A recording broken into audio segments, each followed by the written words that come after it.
Whoa, are we live? Yes, I think so. Yes, we are. We've got some feedback going on. This is the first time that's happened. I know. I was thinking, where's that coming from? Oh, I know what it is. I've got a background YouTube going on. I've just switched that off. Oh, okay, excellent. You see, it's the last session and I'm just too excited. It's been an emotional week. It has, and it's gone so fast, and I honestly feel like there is more. I've got even more questions now than I did when I started, so definitely feel it could carry on. Well, that's often how it goes, isn't it? So I'm really delighted that we've got a very special guest joining us for this final one. And without further ado, let's invite Alyssa into the chat. Great to see you. Yeah, good. Great to be here. Thank you. Thanks for that cool intro music. Well, special. You know, we spare no expense on this show. So it's fantastic to have you here, obviously in the pivotal role in the COP26 University's leadership team. And that's been such a central network for this event, hasn't it? It's been a wonderful, I think we've had 70 universities involved for this event. Yeah, we've got almost 70 universities in our network, 70 UK universities. That we've been coming together, sort of gradually gathering over the past kind of year or so in advance of COP to do something together. And this is really a product of that kind of collaboration and partnership. It's really exciting to see that. And I guess, I mean, what's your feeling? I guess in Salford University, we have obviously the science school, the health school, but it feels like many more disciplines are getting engaged. So I see people from the arts school, from the business school, many more people are involved than they used to be. How do you see things? Yeah, totally. I mean, I think one of my highlights of the week is kind of linked to that. Was one of the sessions I was just behind the scenes, kind of moderating the questions. Included someone who was an anthropologist, someone who was a sort of a physicist or someone who does Earth observation science, and someone who was an English literature professor who was working with history. And all of them were working on understanding the impacts of climate change and finding ways to work with the public. And I was astonished. I thought I never would have thought of, English literature. I mean, honestly, I was excited. And it's such a range of people. And we know that we need that. Yeah. It's everyone coming together in different perspectives and thinking outside of the box, which is quite exciting at the moment. It's just connecting dots in whole new ways. Yeah, exactly. What I also liked was that, some of the benefits of bringing in this wider range of disciplines also helps us connect better with people. So, some of the reasons why you're seeing more people who are working in literature or in art or anthropology is because it's all about understanding how best to connect with people and helping, us all make changes that can help us deal with climate change risk better, or also change our lifestyles or adopt new technologies, whatever we need to do to help manage the risk. Yeah, definitely. I mean, one of the things that's come out of many of the sessions that I've attended certainly is the global challenge, and how do you accommodate, recognize, and ensure that people from all sorts of different backgrounds and geographical areas are really engaged and considered carefully when you try to bring about all sorts of transformations, because it's a very different picture around the world, isn't it? Yeah, and it's been really interesting to hear in the different sessions this relationship with like the top down, the global, the international, and how we think about things overall as a global interconnected system, and then like this very local, how do we involve individual people in their different contexts, sometimes with the same technology, how does that relate to different contexts, and sometimes how can we use like this individual cultural richness that helps people deal better with climate change in certain places than others and share that more readily. It's been really, really fascinating. And as we mentioned here before, obviously, we're all these universities are involved. Could you tell us a little bit more about how the universities network started, and just in general, I guess, how it's all come about?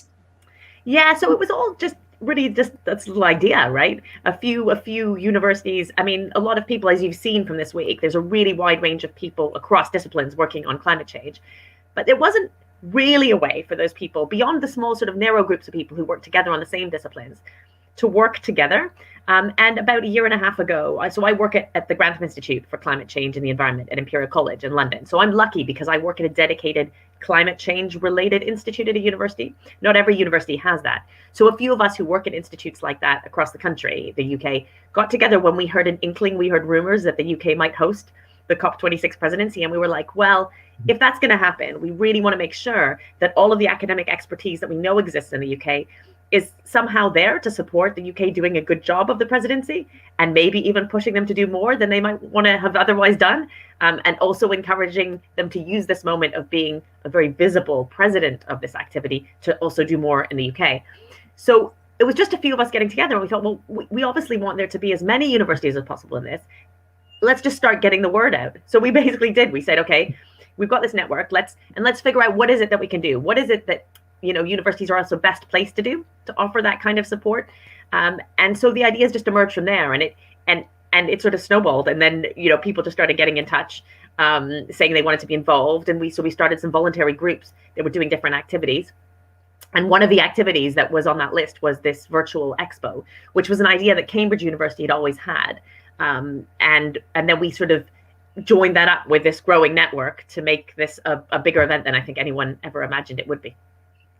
Well, that's certainly one of the beauties of being able to do it online. Is I think for many people it certainly allows them to do more, and I think as long as you kind of keep people together, it can also feel like a strong communal experience. And I guess partly going forward, we've obviously got slightly less than 6 months before COP, but where do you see things going over the next 6 months? What are your kind of priorities for the network, but also I guess getting the messages to the global leaders to make change?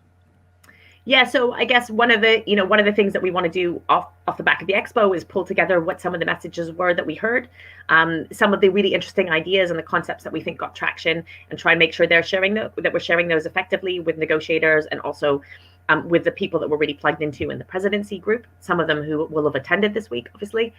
And then more broadly, we are setting up on our COP26 University Network page. We've got a huge sort of a guide. All the experts, like basically all the experts are named there. So we want to make sure that we're giving access to experts while the media start covering this issue increasingly as it runs up to COP, which is something that we expect. So trying to plug in directly with that. We've got a focus on a couple of other activities that we're working on. One is around innovation and trying to think about how we can talk about innovation, and not just by this, we just don't mean hard innovation. People think about technology or bits of kit, but also innovative kind of ways of doing things. How can we showcase what we know about innovation and how innovation works, and how we can use that to kind of promote quicker implementation of climate change action. And we've also been doing some work on education and skills. That's a really important part where universities can play a role. And that's both in working with our government and others to understand what the green skills and climate skills needs are and promoting them, but also doing a better job on our own campuses of teaching people about climate change and teaching them the skills they need to be part of the solutions. So those are just maybe a subset of some of the things we're going to be working on. Yes, education, which I love. So one thing we wondered is there anything that you feel personally that you had thoughts about at the beginning of the week, and then you had maybe a surprise revelation almost like halfway through, or you heard a piece of information, you thought, wow, I had no idea about that? Or was there anything that stood out to you that really sort of got you excited about knowing more or exploring it? Yeah, that's a good question, because I'm a sort of more of a jack of all trades. I'm not an academic myself. I work on policy engagement, so I tend to be kind of on top of this broad range of issues. So I guess for that reason, I wouldn't expect to see a huge surprise. It was a kind of a nice surprise that there was this announcement that Biden made last night about looking at risk. The night before our Finance Day, right? He made an announcement about incorporating climate risk into financial decision making. So that was quite a nice kind of global surprise. Yeah, I think no, there were little bits here and there that I just found really interesting. Nothing I found surprising. So, for example, in the Finance Day today, people were talking about the challenges of getting finance to the right people, the access to finance session. That was really, really interesting, and particularly some really detailed research that people had done about the extent to which the finance for climate change is going to the most vulnerable countries, and actually it's going mainly to the middle level vulnerable countries. That's really interesting. So I found that really interesting. And also, I remember speaking to some people before we did this event, and there was some skepticism about whether the academic sector has something to bring to all of these topics. Particularly some of these topics are very practitioner oriented. We are kind of nearing a very big implementation phase of this.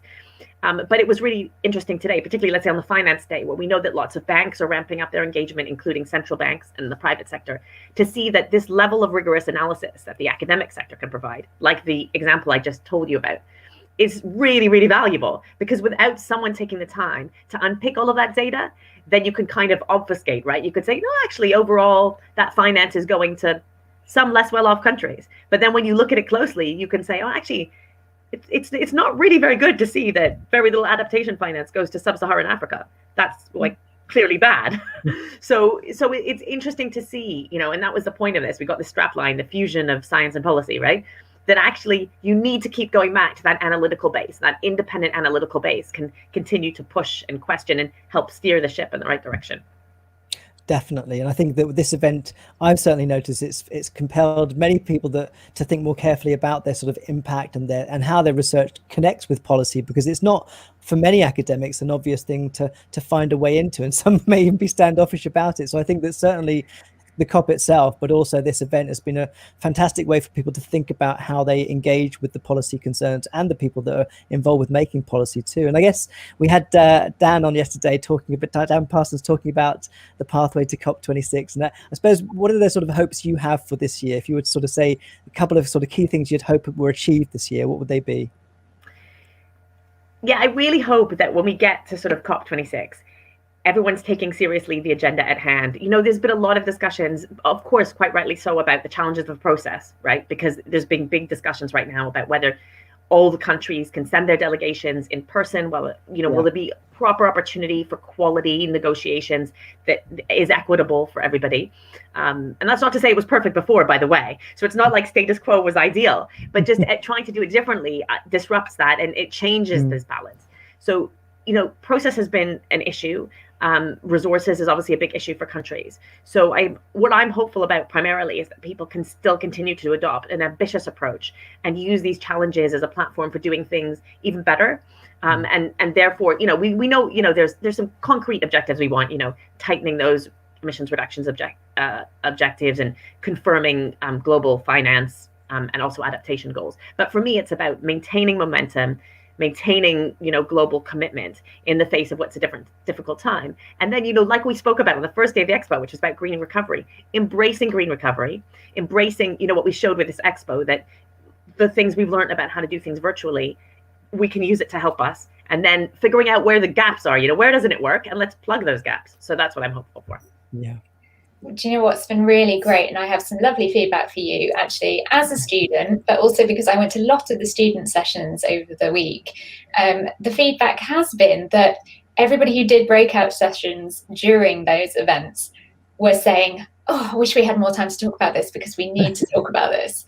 And I think that's what's really interesting throughout the whole week, that students have felt really engaged, and they actually felt like they had a place in what normally they don't tend to feel like they have a place for, because it's too too professional or too already in their outside of their reach, let's say.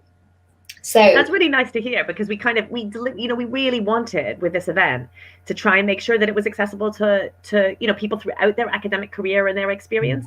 And it's also credit to the students, because we had a lot of student interest from the beginning. A lot of people volunteered to be part of the conference, so you can't see it, people who participate behind the scenes. We had a lot of students helping us with all kinds of activities, as you said, organizing some of the sessions.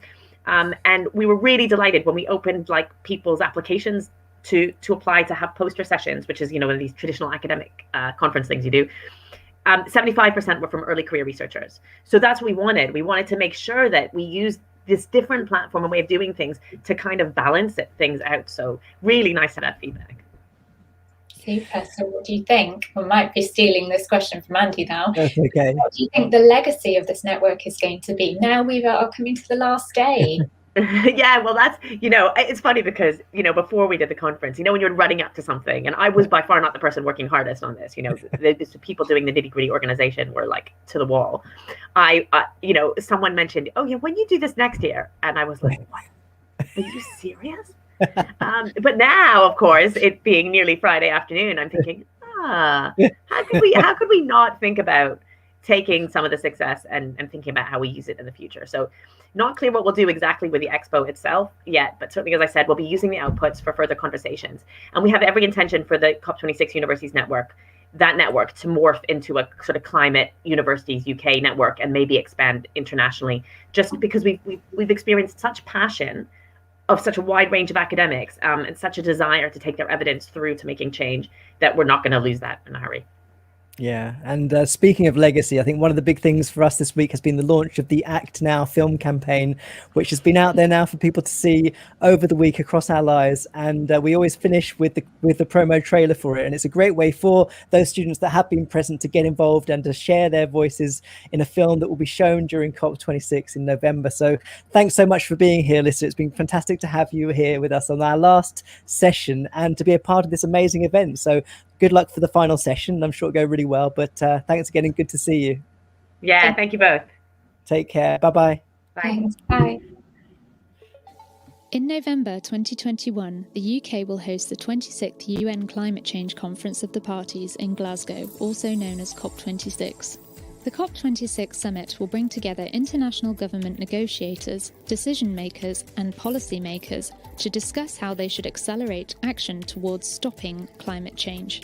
From small island states to countries with rapidly growing urban areas, representatives from 197 countries are expected to join the summit.